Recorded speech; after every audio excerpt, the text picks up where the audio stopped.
মুমিন জীবনের এমন কোনো কাজ নাই আল্লাহর সন্তুষ্টির উদ্দেশ্যে করা প্রত্যেকটা কাজের জন্য, নিষ্ঠাপূর্ণ প্রত্যেকটা কাজের জন্য আল্লাহ তাআলা ঈমানদারকে প্রতিদান দান করেন, সওয়াব দান করেন। একটা দৃষ্টান্ত যেমন সহিহুল বুখারীর মধ্যে এসেছে, আমরা আমাদের স্ত্রী, সন্তান, পরিবার পরিজনদেরকে তাদের খাবার দাবার, ভরণ পোষণ, স্ত্রী হিসাবে স্বামীর প্রতি স্ত্রীর যে দায় দায়িত্ব, এটা পালন করা স্ত্রীর প্রতি দায়িত্ব নাকি করুণা?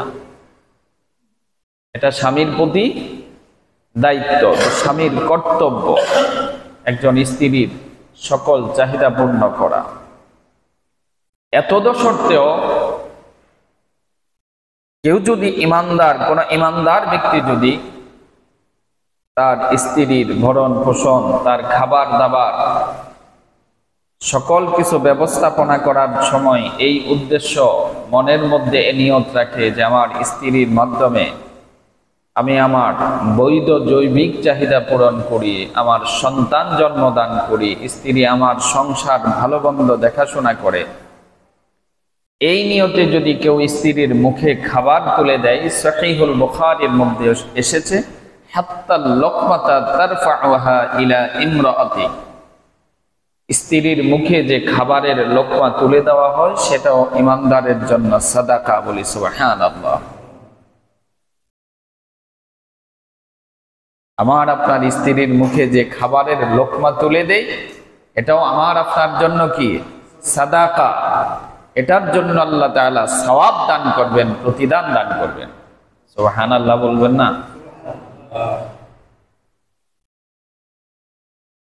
একজন মুমিনের জীবনে এমন কোন কাজ নাই আল্লাহর সন্তুষ্টির উদ্দেশ্যে করা প্রত্যেক কাজের জন্য, ছোট হোক বড় হোক, তার জন্য আল্লাহ তাআলা সওয়াব দান করেন। আপনি রাস্তা দিয়ে হেঁটে যাচ্ছেন, আরেকজন ঈমানদার আপনার সামনে দিয়ে হেঁটে আসছে, আপনি সালাম যদিও না দেন, সালাম দেওয়া তো একটা সুন্নাহ, অনেক বড় সওয়াবের কাজ। শুধু দেখে একটা মুস্কি হাসি দেন, বিওয়াজহিন তালক, একটা মুস্কি হাসি দিয়ে যদি একজন মুসলিম ভাইয়ের প্রতি সন্তুষ্টি প্রকাশ করেন, এটাও সাদকা। এর জন্য আল্লাহ তাআলা আমাকে আপনাকে সওয়াব দান করবেন। বলি সুবহানাল্লাহ। এখন একটা বিষয়, বাংলায় একটা কথা আছে, স্বাধীনতা অর্জনের চেয়েও রক্ষা করা কঠিন। এই প্রবাদটা আমরা জানি না? আমার আপনার প্রত্যেকটা কাজ যদি আল্লাহর সন্তুষ্টির উদ্দেশ্যে হয়ে থাকে, তার জন্য আল্লাহ তাআলা ছোট হোক বড় হোক সওয়াব দান করবেন। এবং আমার আপনার তাকওয়া, ঈমান, বিশ্বাসের উপর সেটা 10 থেকে বহুগুণ পর্যন্ত, কমপক্ষে 10 গুণ আমার আপনার সওয়াব, ভালো কাজ যিনি লিপিবদ্ধ করেন তার খাতায়, তার ডিকশনারিতে 1 থেকে 9 পর্যন্ত এই সংখ্যাটাই নাই। শুরু কত থেকে? 10 থেকে। কত থেকে? 1 থেকে 9 পর্যন্ত। 1, 2, 3, 4, 5, 6, 7, 8, 9 বান্দার নেক আমল যিনি লিপিবদ্ধ করেন, তার প্রতিদান লেখার ক্ষেত্রে 1 থেকে 9 পর্যন্ত এই সংখ্যাটা তার ডিকশনারিতে নাই। শুরুটাই হয় 10 দিয়ে। কত দিয়ে? ঈমান এবং বিশ্বাস অনুযায়ী, আনুগত্য পর্যায় অনুযায়ী সেটা 70 গুণ, 700 গুণ, 70 লাখ, 700 লাখ, 70 কোটি। কখনো কখনো আল্লাহ তাআলা বলেন, এই ফেরেশতা তুমি লিখতে পারবে না, বন্ধ রাখো, আমার বান্দার এই প্রতিদানটা আমি দান করব। বলি সুবহানাল্লাহ। যে বিষয়টি বলা উদ্দেশ্য, যে স্বাধীনতা রক্ষা করার, স্বাধীনতা অর্জনের চেয়েও স্বাধীনতা রক্ষা করা কঠিন।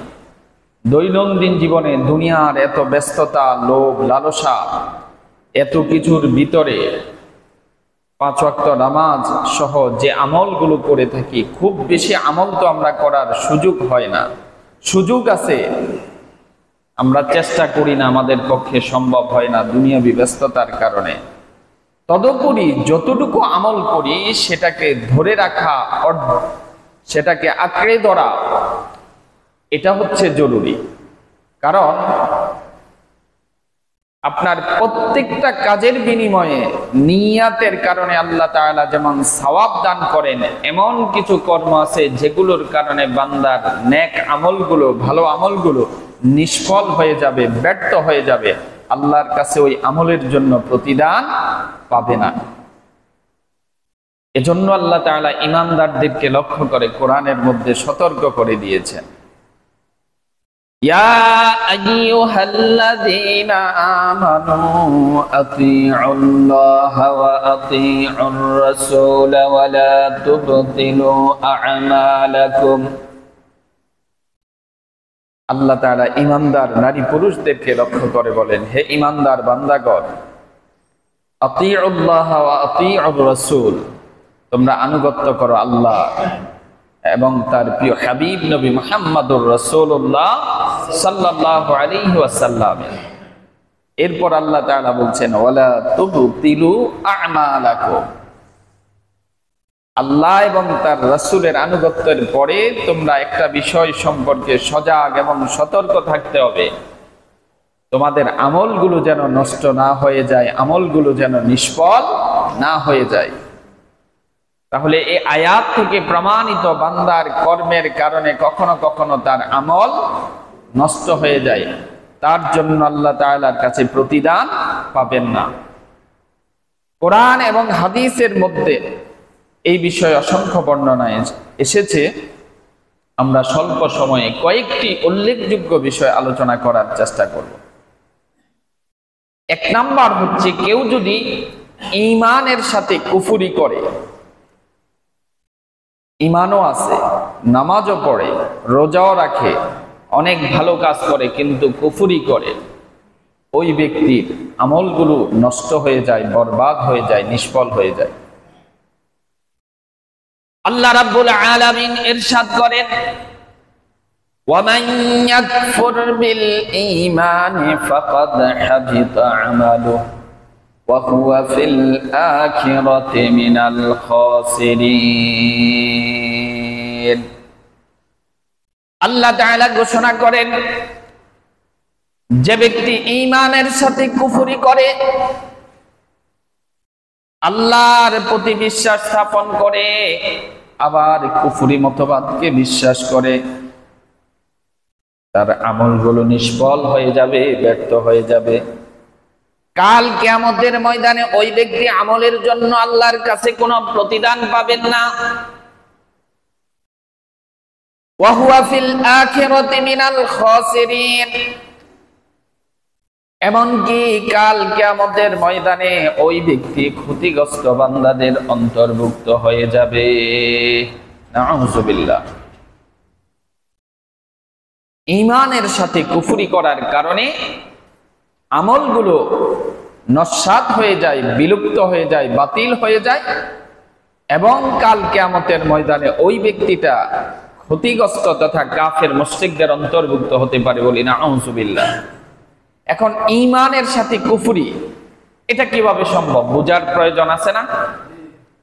যেমন ইসলাম এমন একটি পূর্ণাঙ্গ জীবন বিধান, ব্যক্তি জীবন থেকে শুরু করে পারিবারিক, সামাজিক, রাষ্ট্রীয় সকল ক্ষেত্রে ইসলামের দিক নির্দেশনা বিধান নাই। ইসলামে এমন কোন বিষয়, এটা বিশ্বাস আছে তো ইসলাম একটি পূর্ণাঙ্গ জীবন বিধান। এজন্য রাসূলুল্লাহ সাল্লাল্লাহু আলাইহি ওয়াসাল্লাম কখনো তরবারি হাতে যুদ্ধ করেছেন, আবার কখনো যুদ্ধের সেনাপতি হিসাবে যুদ্ধের নেতৃত্ব দিয়েছেন।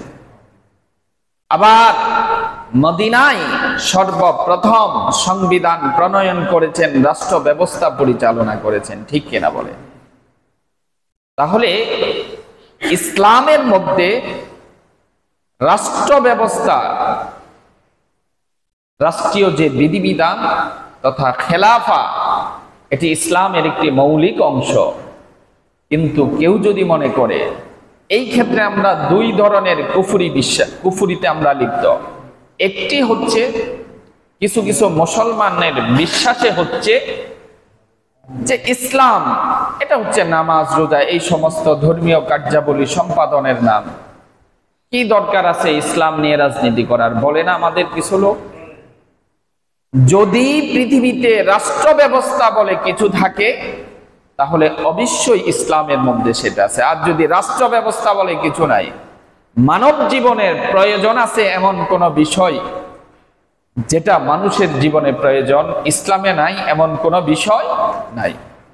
এজন্য কেউ যদি বিশ্বাস করে যে রাষ্ট্র ব্যবস্থা পরিচালনার একমাত্র মাধ্যম হচ্ছে গণতন্ত্র, এছাড়া রাষ্ট্র ব্যবস্থা পরিচালনা করার কোনো সুযোগ নাই, এটা হচ্ছে কুফরি।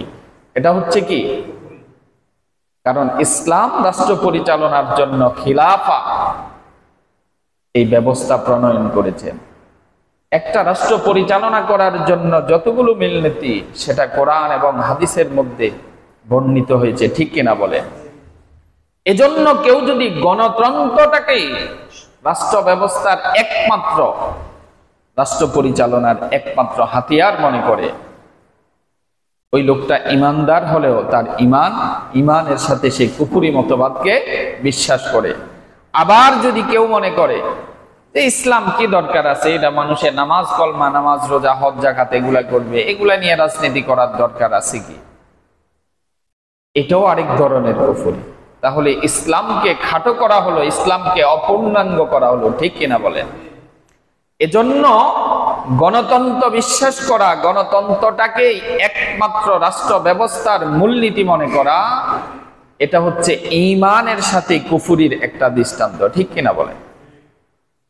এখন আমাদের দেশে বলতে পারেন যে আমাদের দেশে অনেক ইসলামী দল তো গণতন্ত্রের মাধ্যমে রাজনীতি করে, সেটা আরেকটা ভিন্ন বিষয়। আয-যরুরাতু তুবিহুল মাহজুরাত, প্রয়োজন নিষিদ্ধ বস্তুকে বৈধ করে। যেহেতু খিলাফা প্রতিষ্ঠার জন্য দুইটি কাজ, একটি হচ্ছে দাওয়াতের মাধ্যমে, আরেকটি হচ্ছে কিতাল তথা জিহাদের মাধ্যমে। আমাদের দেশে যুদ্ধ করে ইসলাম প্রতিষ্ঠার কোনো সুযোগ আছে? যেমন আফগানিস্তানের পক্ষে সম্ভব হয়েছে, এজন্য তারা যুদ্ধ করে আরেকটা কাফের কুফরি শক্তিকে প্রতিহত করে পরাজয় করে সে দেশে ইসলাম বাস্তবায়ন করেছে। আমাদের দেশে যুদ্ধ করার মতো সে পরিবেশ নাই। এজন্য আমাদের মাধ্যম হচ্ছে খেলাফা প্রতিষ্ঠা করার জন্য দাওয়াত। আর এই গণতন্ত্র যেহেতু আমাদের দেশে প্রচলিত ব্যবস্থাই হচ্ছে এর মাধ্যমে দাওয়াতি কার্যক্রমের মাধ্যমে খেলাফা, লক্ষ্য থাকতে হবে খেলাফা। গণতন্ত্র আমাদের উদ্দেশ্য হওয়া যাবে না, আমাদের লক্ষ্য কি? খেলাফা প্রতিষ্ঠা করা। তবে এই মাধ্যমে যতক্ষণ পর্যন্ত সম্ভব না হয় ততক্ষণ পর্যন্ত প্রয়োজনের নিষিদ্ধ বস্তু বৈধ, এই হিসাবে গণতন্ত্রের মধ্য দিয়ে পথ চলা। তবে এটাকেই রাষ্ট্র ব্যবস্থার মূল নীতি মনে করা, এটা কোনো ইমানদারের পক্ষে সম্ভব নয়। তাহলে আমরা গণতন্ত্রের মধ্যে খেয়াল রাখবেন, দুইটা কুফরি করি। এক হচ্ছে একদল মনে করে এটাই রাষ্ট্র পরিচালনার একমাত্র মাধ্যম, এটা সম্পূর্ণ কুফরি একটা মতবাদ। কারণ গণতন্ত্রটাও কুফরি। গণতন্ত্রের অনেকগুলা বিশ্বাস যেগুলো আল্লাহর একাত্মবাদের সাথে পরিপূর্ণ সাংঘর্ষিক। যেমন গণতন্ত্রের একটা কনসেপ্ট হচ্ছে সার্বভৌম, জনগণ হচ্ছে সার্বভৌম ক্ষমতার মালিক, কিন্তু সার্বভৌম ক্ষমতার মালিক কে? তাহলে আল্লাহর ক্ষমতাটাকে মানুষের উপর ন্যস্ত করা, এই জাতীয় অনেক বিশ্বাস আছে। এই বিশ্বাসের কারণে কেউ যদি গণতন্ত্রকে পরিপূর্ণ বিশ্বাস করে সে কাফের হয়ে যাবে, ঈমান থেকে বের হয়ে যাবে।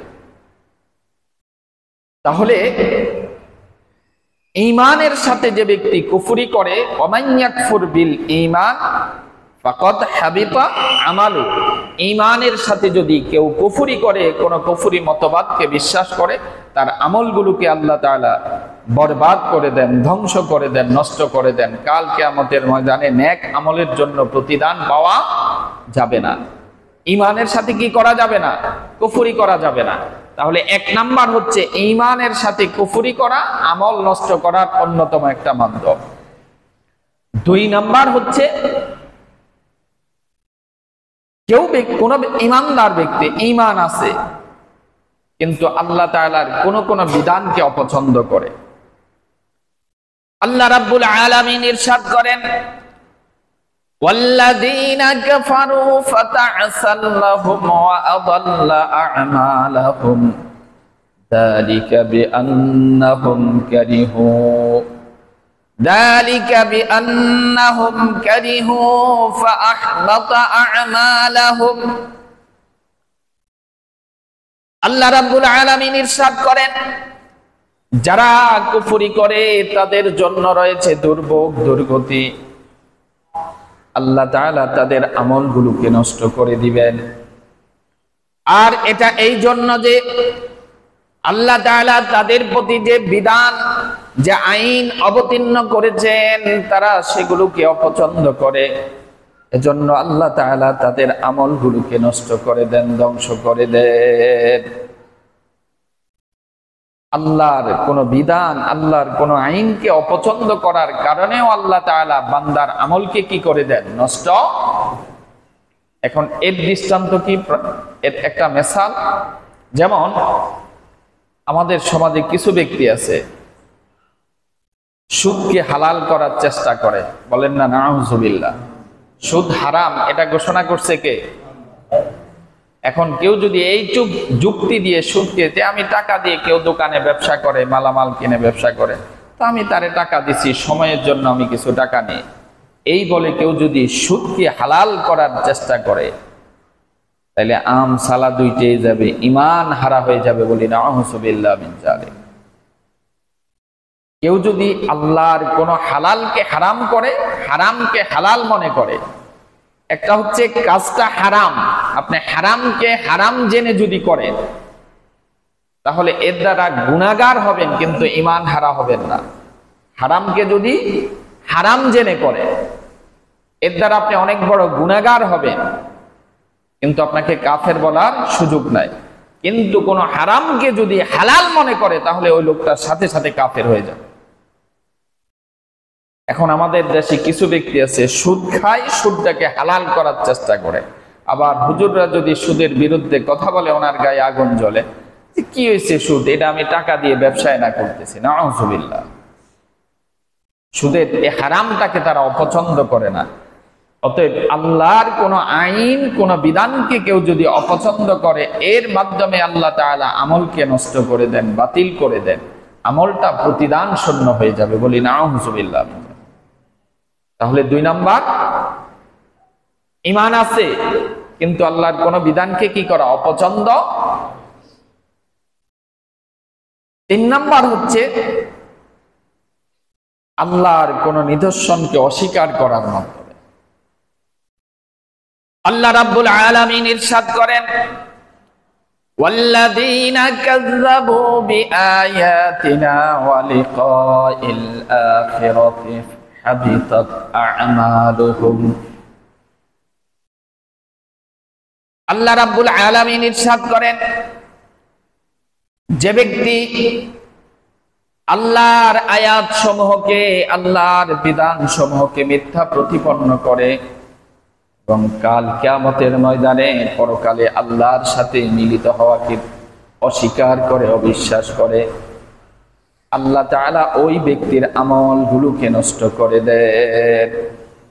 আল্লাহর কোন আয়াতকে যদি কেউ অস্বীকার করে, পরকালে আল্লাহর সাথে মিলিত হওয়াকে যদি কেউ অবিশ্বাস করে, মিথ্যা প্রতিপন্ন করে, তার আমলগুলো আল্লাহ তাআলা বাতিল করে দেন।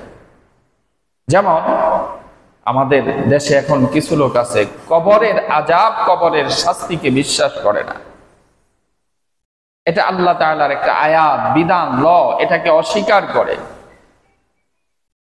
কেউ যদি আল্লাহর কোন নিদর্শনকে, পরকালের আল্লাহর সাথে, আল্লাহর সামনে উপস্থিত হওয়াকে যদি কেউ অবিশ্বাস করে, ওই লোকটার নেক আমলগুলো বাতিল হয়ে যায়। 4 নাম্বার, কেউ যদি আল্লাহর সাথে শরীক করে, অংশীদার স্থাপন করে, হোক সেটা শিরকে আকবার, হোক সেটা শিরকে আসগার, ছোট শিরিক, বড় শিরিক, উভয় মাধ্যমে বান্দার আমলগুলো নষ্ট হয়ে যায়। আল্লাহ তাআলা কোরআনুল কারীমের মধ্যে ইরশাদ করেন, ওয়ালাকাদ উহিয়া ইলাইকা ওয়া ইলাল্লাযীনা মিন ক্বাবলিক লাইন আশরাকতা লায়াহবাতান্না আমালুকা ওয়া লাতাকুনান্না মিনাল খাসিরিন। আল্লাহ তাআলা তার প্রিয় হাবিব নবী মুহাম্মদুর রাসূলুল্লাহ সাল্লাল্লাহু আলাইহি ওয়াসাল্লামকে লক্ষ্য করে বলেন, হে নবী, আপনার প্রতি এবং আপনার পূর্ববর্তীদের প্রতি আমি এই মর্মে ওহী অবতীর্ণ করেছি। আল্লাহ রাসূলকে লক্ষ্য করে বলেন, আপনার পূর্ববর্তীদের প্রতি এবং আপনার প্রতি এই মর্মে ওহী অবতীর্ণ করেছি,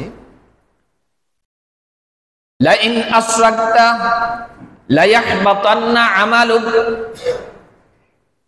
যদি আপনিও আমার সাথে অংশীদার স্থাপন করেন, শরীক সাব্যস্ত করেন, তাহলে আপনার যাবতীয় আমলগুলো, নেক আমলগুলো ধ্বংস হয়ে যাবে, নষ্ট হয়ে যাবে।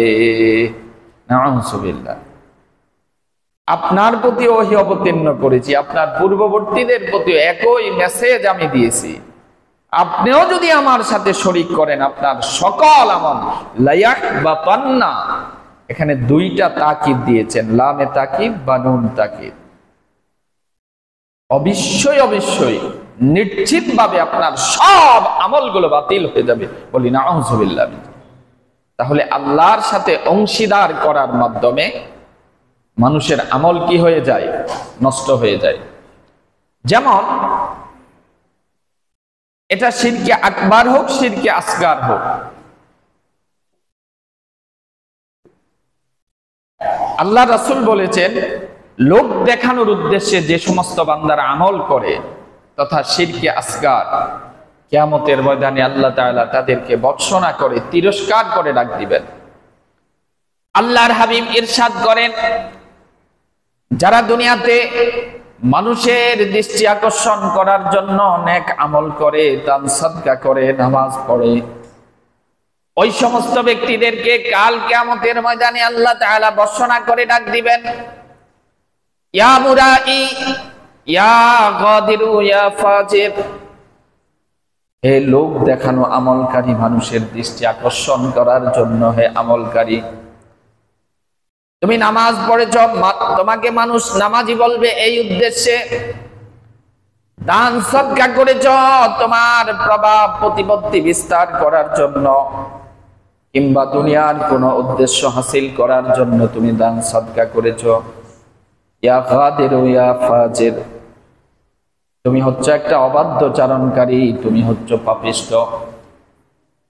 দাল্লা আমালুকা বাতালা আজরুক, এজন্য আমি তোমার সকল আমলকে ধ্বংস করে দিয়েছি, তোমার সকল প্রতিদান আমি নষ্ট করে দিয়েছি। আজকে আমার কাছে তোমার জন্য কোনো প্রতিদান নাই। দুনিয়ার যেই সমস্ত মানুষের দৃষ্টি আকর্ষণ করার জন্য তুমি আমল করেছ, আজকে কিয়ামতের ময়দানে তুমি ওই সমস্ত ব্যক্তিদের নিকট থেকে তোমার আমলের প্রতিদান নিয়ে আসো। যাও ওই সমস্ত ব্যক্তিদের কাছে যাদের দৃষ্টি আকর্ষণ করার জন্য, মনোযোগ আকর্ষণ করার জন্য তুমি আমল করেছ, ওই সমস্ত ব্যক্তিদের থেকে তোমার আমলের প্রতিদান নিয়ে আসো। তোমার কোনো প্রতিদান আমার কাছে নাই। লোক দেখানো উদ্দেশ্যের মাধ্যমে যদি কেউ আমল করে, এর কারণে মানুষের আমল নষ্ট হয়ে যায়। আবার কিছু কিছু কর্মের কারণেও কাল কিয়ামতের ময়দানে অনেক আমল নিয়ে আল্লাহর দরবারে হাজির হবে, পাশাপাশি অনেক বদ আমল নিয়ে আল্লাহর দরবারে হাজির হবে। বদ আমলগুলোর প্রতিদান মানুষকে দেওয়ার মাধ্যমে শেষ পর্যন্ত তার আমলগুলো শেষ হয়ে যাবে, শূন্য হাতে কিয়ামতের ময়দানে জাহান্নামের মধ্যে নিক্ষিপ্ত হবে। সহিহ মুসলিমের বর্ণনায় এসেছে, বিশ্বনবীর জলিল কদর সাহাবী সাইয়্যিদুনা হযরত আবু হুরায়রা রাদিয়াল্লাহু তাআলা আনহু ইরশাদ করেন, আল্লাহ রাসূল একদা সাহাবায়ে কেরামদেরকে লক্ষ্য করে বললেন, আতাদরুনা মাল মুফলিস, হে আমার সাহাবীরা, তোমরা কি জানো তোমাদের মাঝে দেউলিয়া কারা, উদাসীন কারা? তোমাদের মাঝে দেউলিয়া কারা? এই যে কিছুদিন পূর্বে আমাদের এশিয়া মহাদেশের একটি দেশ শ্রীলঙ্কা নিজেদেরকে দেউলিয়া ঘোষণা করেছে। শুনেছেন না আপনারা? দেউলিয়া মানে কি? একদম নিঃস্ব হয়ে যাওয়া, জীবন যাপনের ন্যূনতম ব্যবস্থাপনা হাতের মধ্যে উপস্থিত না থাকা, একদম নিঃস্ব হয়ে যাওয়া, এটাকে বলা হয় দেউলিয়া। চরম সংকটের মধ্যে যখন নিপতিত হয় তখন মানুষ, একটি রাষ্ট্র নিজেদেরকে দেউলিয়া ঘোষণা করে। রাসূলুল্লাহ সাল্লাল্লাহু আলাইহি সাল্লাম সাহাবীদেরকে প্রশ্ন করলেন, আতাদরুনা মাল মুফলিস? তোমাদের মধ্যে দেউলিয়া কে? সাহাবায়ে কেরাম জবাব দিলেন,